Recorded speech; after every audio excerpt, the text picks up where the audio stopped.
Hello, my lovelies. It's me, Althea, your magical minister.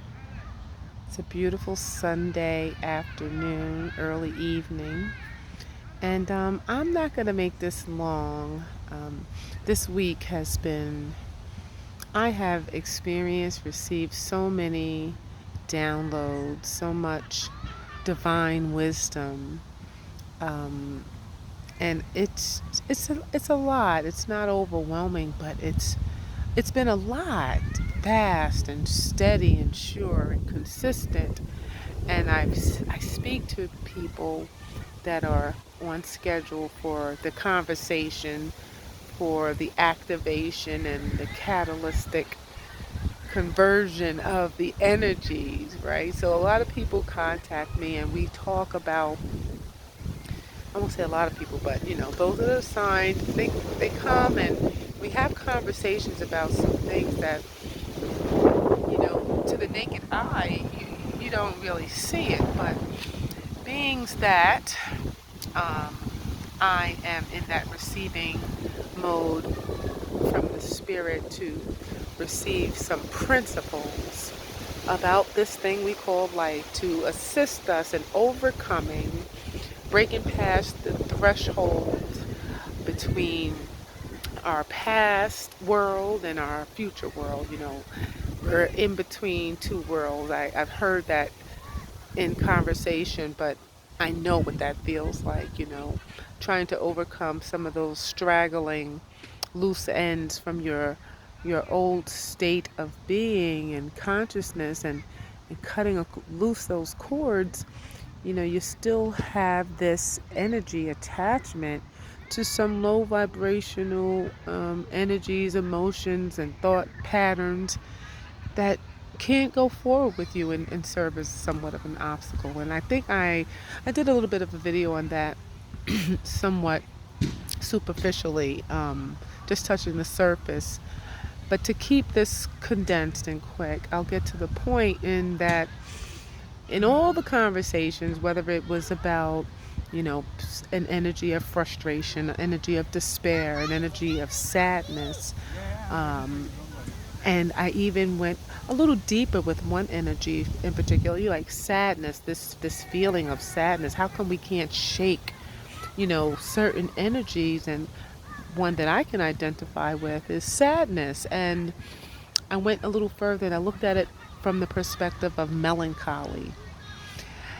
And yet, before I looked at it from the perspective of melancholy, in which at that point I kind of got a deeper overstanding of the matter. I I understood that, while situations, circumstances, events, emotions, and all of those things, they're carnal, they're third dimensional constraints. They fluctuate, they vary, they're very subjective to this world we live in and the conditions at any given moment. They're so subjective, you cannot really strategize using those variables. Really, not at all. Not if you want to live the life, your best life, the life that is, your true self, right? Because this thing that we do down here is not who we truly are, right? So when I thought about this principle and the approach, and how we break past the threshold, we apply principles, and principles are transferable. They're principles cross and transcend every construct, third dimension. Like, it's a principle. They're applicable across the board. Principles are applicable across the board. So if I have a conversation with someone and their issue is resentment, it's a different frequency than, let's say, sadness. And if we approach this constraint, this construct from a natural perspective, we'll be just engaging in so much of who, what, when, how, where, why, which mama, which papa, and all of those things that are so subjective, and perception is everything on this dimension, versus applying and understanding or overstanding a principle to the matter. And what I began doing a couple of weeks ago in handling my own sadness and my own sense of melancholy, those thoughts and emotions would stir up, quite frequently.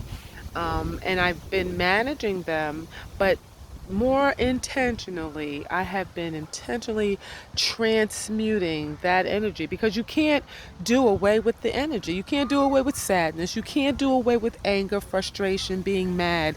You have to transmute the energy. You have to shift it, change it, make it into something, as an alchemist, making something that is really nothing, because those energies, they don't serve us well, and evil in some trains of thought, some schools of thought, it really doesn't even exist. It's just our perception of such.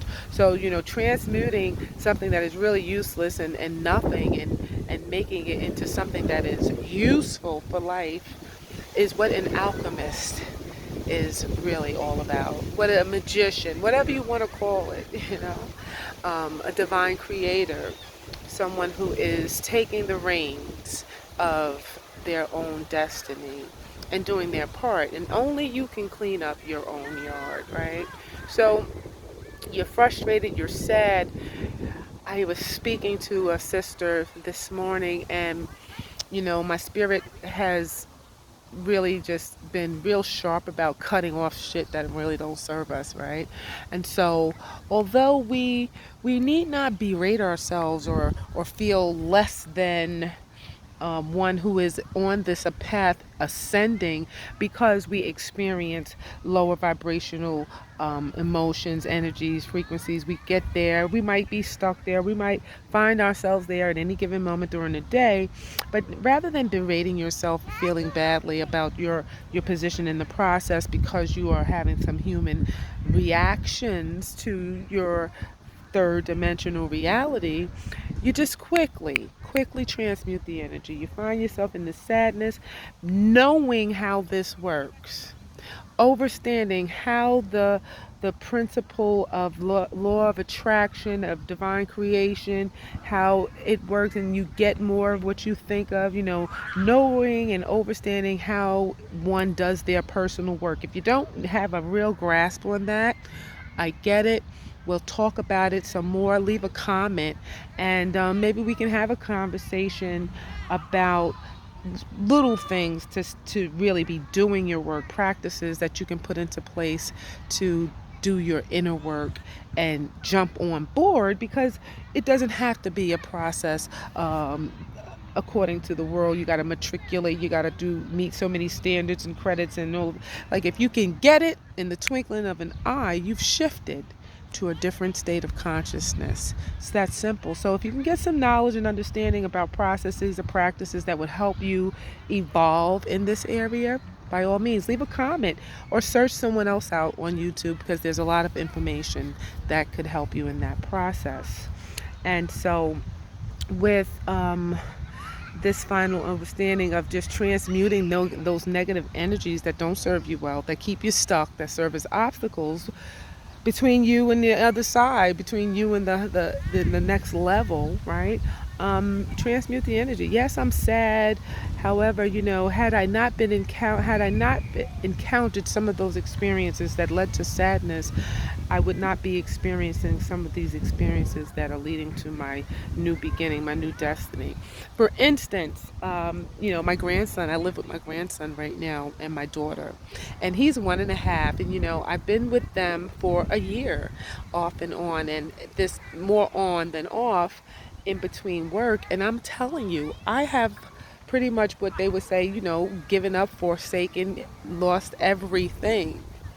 And having spent this time with my grandson in this year, like, if they can take it, they can keep it, if it means that I get to capture the experience of my grandson, the experience of his growth and his light. I mean, he's just awesome. All children are, and yet he is an exceptional one. And so what I've forsaken or what I've lost, I count it all glory, when I look at this little face. And so I transmute that energy of feeling in despair and having lost this. And when I look at him and I think of him and I utilize that same energy in visualizations and in manifestations to see myself afar with him in that picture. And so like the transmutation from feeling anxious or impatient or frustrated about anything that I have been through quickly dissipates and is elevated into more useful, beneficial energy called joy and happiness and peace, hope, transmute the energy. I feel that right now, so trust me. Woo! I hope this was beneficial. That's all I can say. Namaste. Like, share, and subscribe. Blessed be.